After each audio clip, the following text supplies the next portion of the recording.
When you hear Mongol Empire, your mind likely pictures chaos, horsemen, arrows, and cities reduced to ash. But what if that narrative is missing the ledger? The forensic truth reveals a different empire, built not just on conquest, but on the most sophisticated economic engine of the medieval world. Behind the thunder of 100,000 horsemen lay a blueprint for global finance that, adjusted for today, control the flow of wealth equivalent to half the world's GDP. Today, we audit the Pax Mongolica, the era when a warlord became the world's first venture capitalist.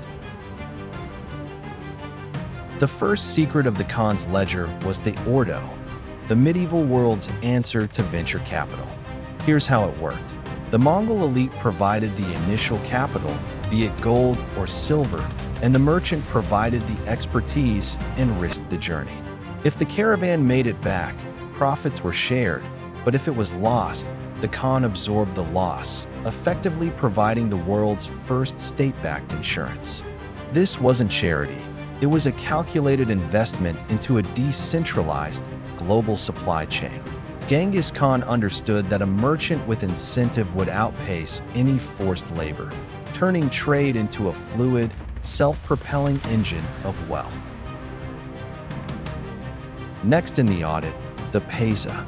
Forget modern passports or diplomatic immunity. The Paiza was a metal tablet, often made of solid gold, granted by the Khan. Carrying this tablet meant absolute authority. A merchant could travel from Beijing to Budapest without a single tax, obstacle, or attack. It granted free lodging, fresh horses, and total protection by the Mongol army. This wasn't just a pass. It was the ultimate tool for frictionless trade, eliminating the bureaucratic and predatory inefficiencies that plagued other empires.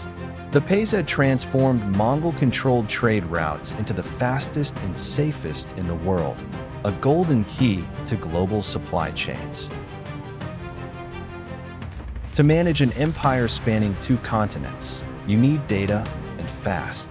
The Mongols built the Yam, a vast, intricate relay system of over 1,400 post stations, each roughly 25 miles apart.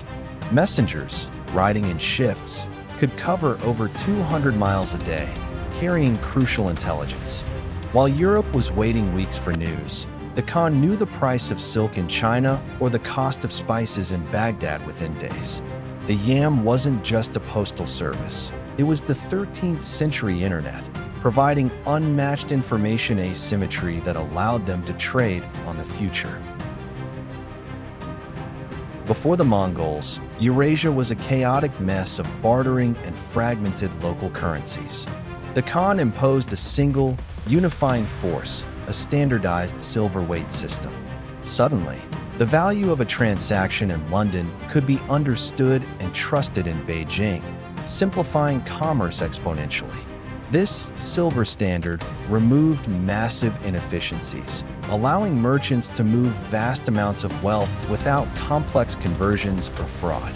It was the birth of a proto-global reserve currency, solidifying the Mongol network as the ultimate arbiter of value across a unified continent. While Europe was still clinking heavy gold coins, the Mongol Empire was conducting the world's first massive experiment in paper currency.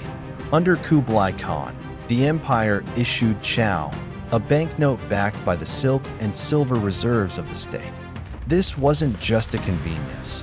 It was a psychological masterstroke that allowed the Khan to control the money supply with the stroke of a brush. Anyone caught refusing the paper was executed, ensuring that the will of the Khan became the ultimate legal tender. By detaching value from physical metal, the Mongols effectively preempted modern fiat currency by 700 years.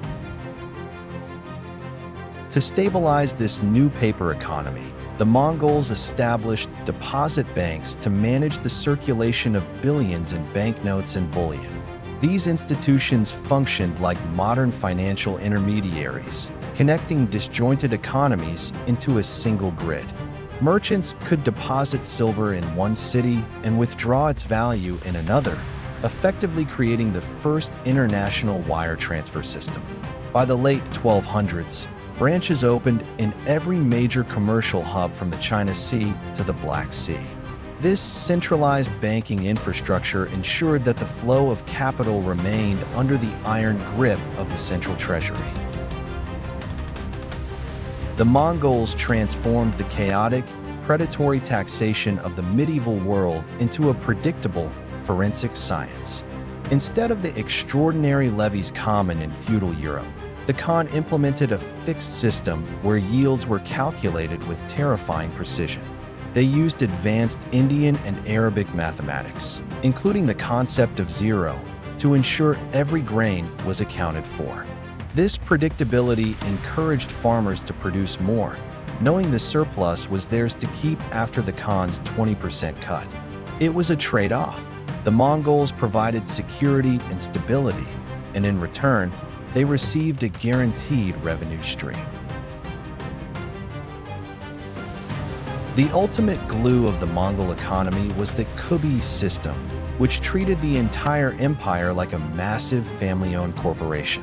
Every member of the ruling family was entitled to a share of the wealth generated across the entire empire, regardless of their location.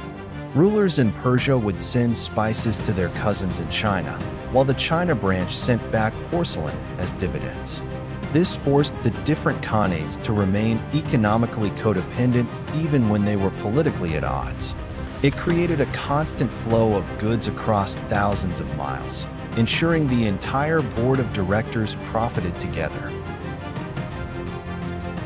The Mongol Empire eventually fractured, but the financial plumbing they built for global trade never truly disappeared.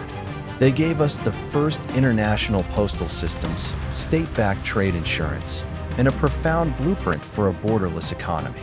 We often believe our modern globalized world is a new invention, but the forensic trail leads directly back to the steppe. The Khan proved that you don't need to rule every person if you rule every trade route and every ledger. This has been Wealth Chronicles Archive. Follow the money and subscribe for the next audit.